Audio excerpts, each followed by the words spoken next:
દોસ્તો, કામ અસંભવ છે, મુશ્કેલ છે કે પછી આસાન છે તે ત્યારે જ ખબર પડે છે જ્યારે તમે તે કામને શરૂ કરો છો. પોતાના અંદરની કોઈ કામને ના કરવાની ઈચ્છાને એ નકારાત્મક વિચારોને કઈ રીતે દૂર કરવા તેના વિશે આજે આપણે વાત કરીશું. તો મિત્રો, સ્વાગત છે આપણું આપણી ચેનલમાં, જેનું નામ છે ગુજ્જુ ફોર યુ, અને હું છું તમારો દોસ્ત ચિરાગ પરમાર.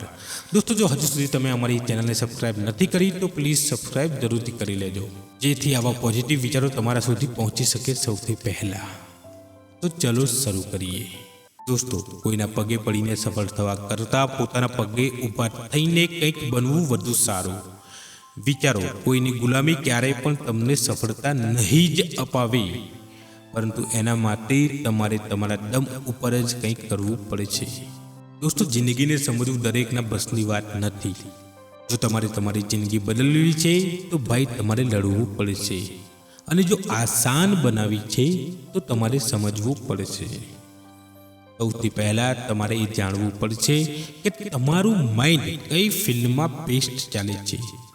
મિત્રો, દરેક વ્યક્તિ બધી જ વસ્તુમાં કુશળ નથી હોતો. આપણે બધા પોતપોતાના કામમાં જ કુશળ હોઈએ છીએ. તો તમને જે કામ કરવાની મજા આવે છે, સારું લાગે છે, તો તમે તેના ઉપર જ ફોકસ કરો. પણ હા, એ વાતનું ધ્યાન રાખજો કે રસ્તો ખરાબ ના હોય અને જેનાથી કોઈને દુઃખ કે નુકસાન ના પહોંચે. તમારે તમારી સફળતા માટે સારો રસ્તો જ પકડવો પડશે. તમારે તમારી જાતને સોનાના સિક્કા જેવી બનાવવી પડશે, જેથી કદાચ એક ગંદકીમાં પડી જાય તો પણ એની કિંમત ક્યારેય પણ ઓછી થતી નથી.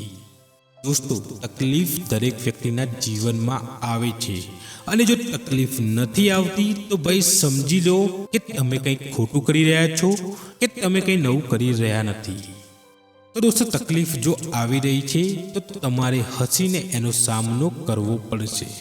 હસવાને લઈને મને એક લાઈન યાદ આવી રહી છે, તો હું તમને કહું છું, हर एक तकलीफ में मुस्कुरा लेता हूँ, हर एक तकलीफ में मैं मुस्कुरा लेता हूँ, इसीलिए परेशानियाँ मुझे आजमाती रहती है.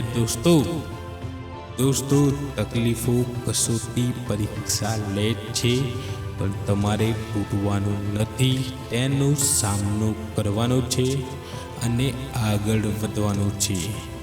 ભાઈ, તકલીફો દરેકના જીવનમાં હોય જ છે, અને તમે જો તેને પાર કરો છો તો ભાઈ તમને રાજાની જેમ જીવતા કોઈ પણ વ્યક્તિ રોકી નહીં શકે. દોસ્તો, આજના વિડીયોમાં ફક્ત આટલું જ. આઈ હોપ કે તમને વિડીયો પસંદ આવ્યો હશે. વિડીયો પસંદ આવ્યો હોય તો લાઈક કરવાનું ના ભૂલતા. ફરીથી મળીશું નવા કોઈ વિડીયો સાથે. ત્યાં સુધી જય હિન્દ, વંદે માતરમ.